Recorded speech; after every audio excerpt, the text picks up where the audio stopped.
नमस्कार दोस्तों। आज हम लोग पढ़ेंगे प्रारंभिक वैदिक काल 1500 ईसा पूर्व से 1000 ईसा पूर्व तक। कल हम लोगों ने पढ़ा था सिंधु सभ्यता, तो उसी क्रम में आज हम लोग पढ़ेंगे प्रारंभिक वैदिक काल। इसके बारे में जानते हैं, पहले इसके मुख्य तथ्य, फिर इसके क्वेश्चन को हल करेंगे। चलिए चलते हैं हम लोग सीधे।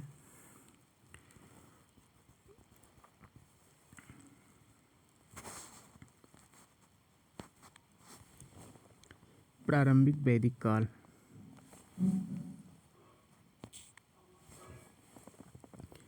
प्रारंभिक वैदिक काल 1500 बीसी से 1000 बीसी तक माना जाता है।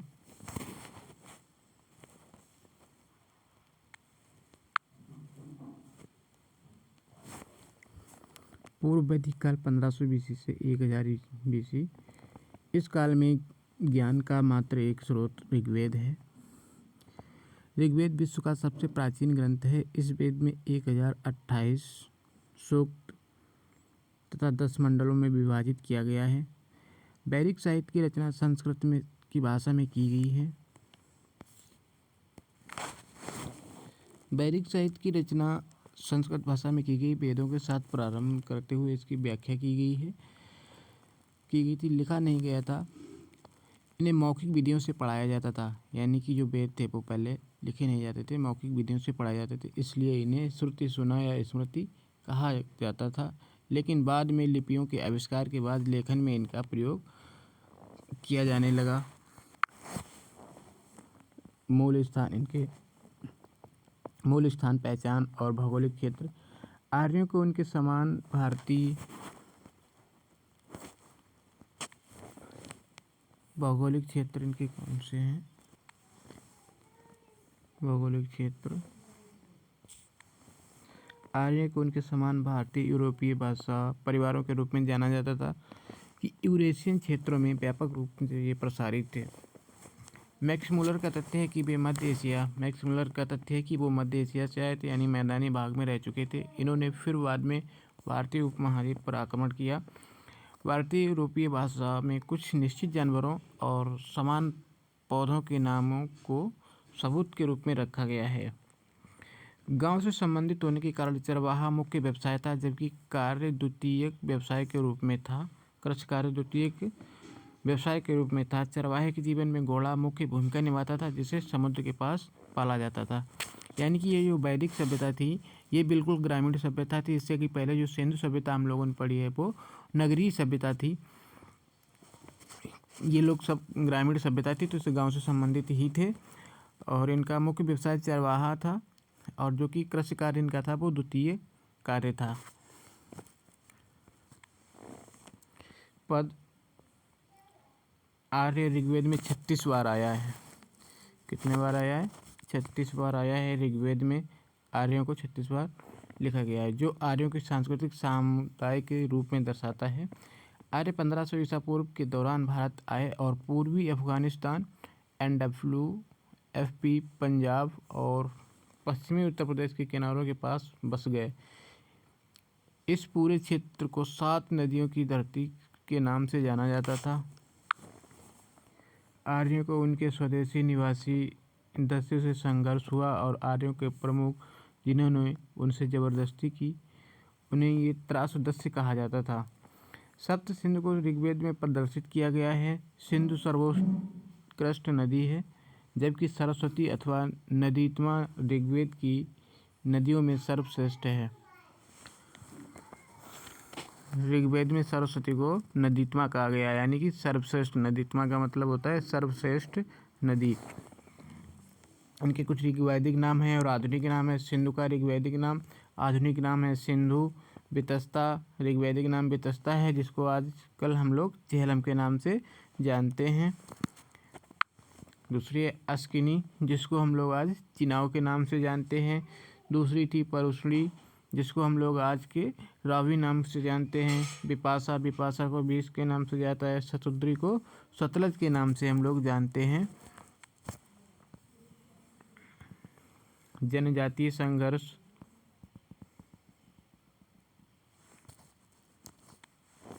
जनजातीय संघर्ष। आर्यों ने भारत और पश्चिम एशिया में पहली बार घोड़ों से चलने वाले रथों की शुरुआत की।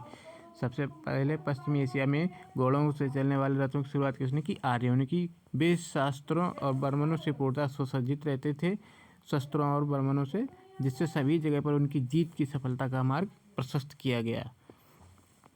आर्यों को 5 जनजातियों में बांटा गया, जिन्हें पंचजन कहा जाता था। वे आपस में लड़ते रहते थे। आर्य क्या थे? ये आपस में लड़ते रहते थे। 10 राजाओं के युद्ध भी अथवा दशराजन युद्ध थी। यह युद्ध भारत के राजा सुदास के खिलाफ 5 आर्यों और 5 गैर आर्यों के बीच लड़ा गया था। ये दशराज युद्ध जो था वो 5 आर्य और 5 गैर आर्यों के साथ लड़ा गया था, जिसमें भारत ही जीता था। वे भारत में पुरुष के साथ जुड़ गए और एक नई जनजाति स्थापित की, जिसका नाम कुरुश था, जो गंगा के ऊपरी मैदान भाग पर शासन करती थी। भौतिक जीवन और अर्थव्यवस्था।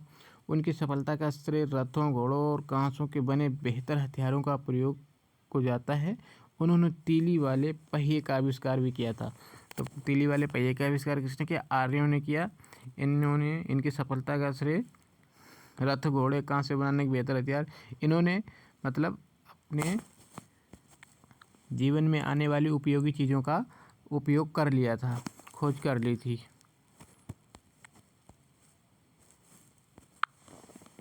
उन्हें कृषि का अच्छा ज्ञान था, जिसका प्रयोग मुख्य रूप से चारे का उत्पादन करने में किया जाता था।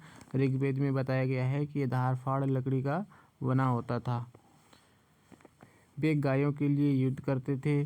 गायों को ढूंढने को गविष्ठी कहा जाता था। उनके जीवन में जमीन महत्वपूर्ण थी, यानी कि वो सबसे पहले खेती किसने की थी? आर्यों ने ही खेती की शुरुआत की थी। यानी कि ये लोग खेती बहुत करते थे, पशुपालन करते थे, क्योंकि ये पूरी एक तरह से पूर्णतया ग्रामीण सभ्यता थी, ग्रामीण सभ्यता पर आधारित थी।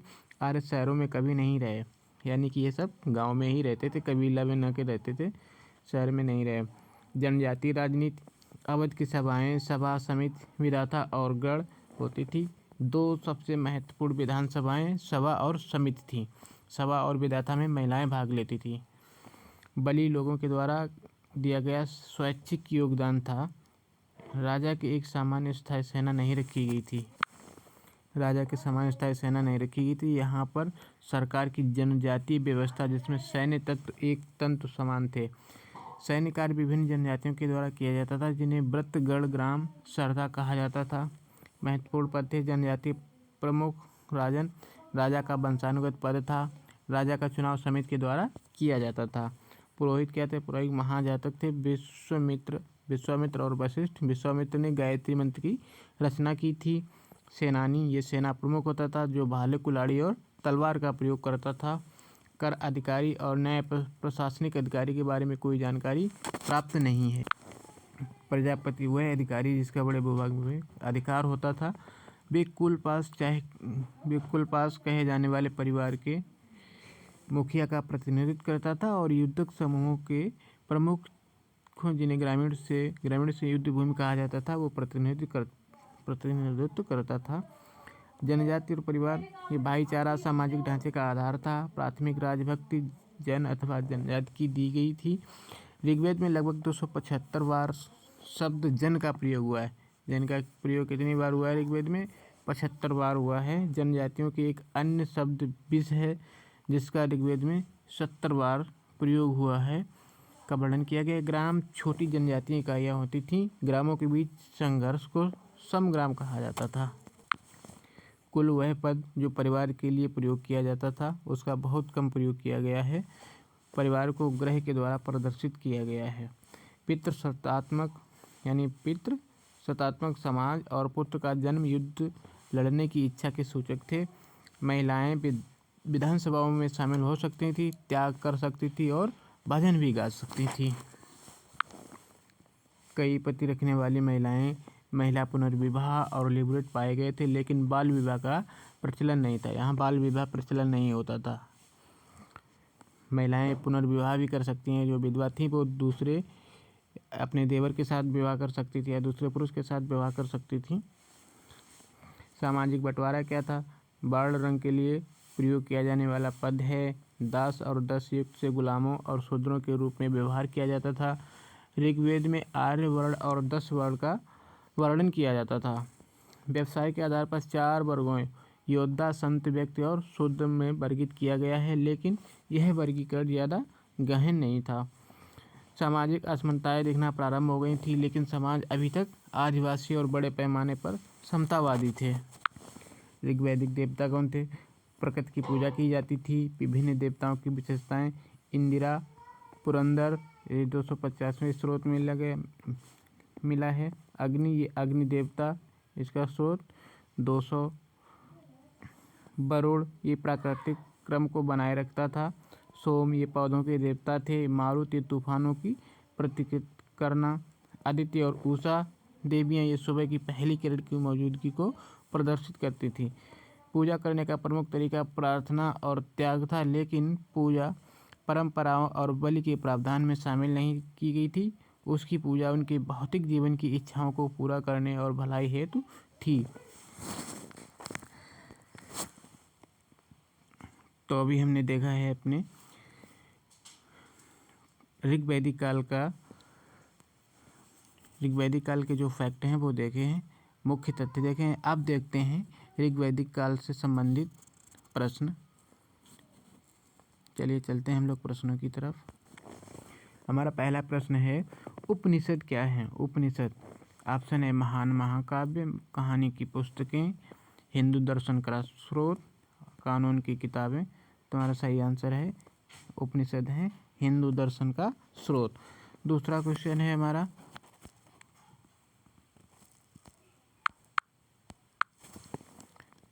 आर्यों को एक जाति के रूप में नामित करने वाला पहला यूरोपीय कौन था?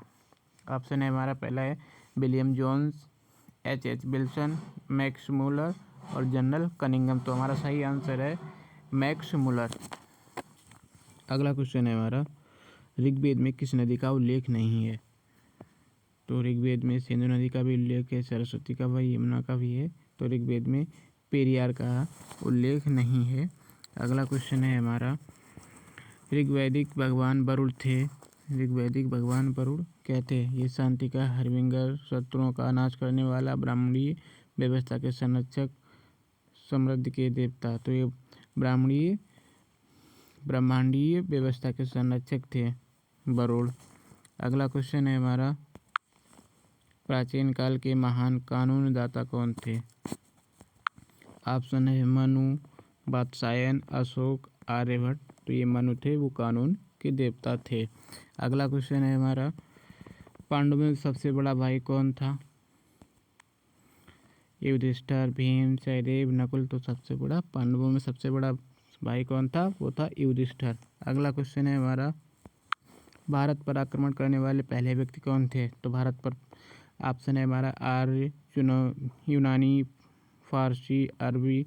तो भारत पर आक्रमण करने वाले पहले व्यक्ति थे वो थे आर्य। आर्य ने ही सबसे पहले भारत पर आक्रमण किया था। अगला क्वेश्चन है हमारा, भारतीय संगीत की उत्पत्ति का पता लगाया जा सकता है?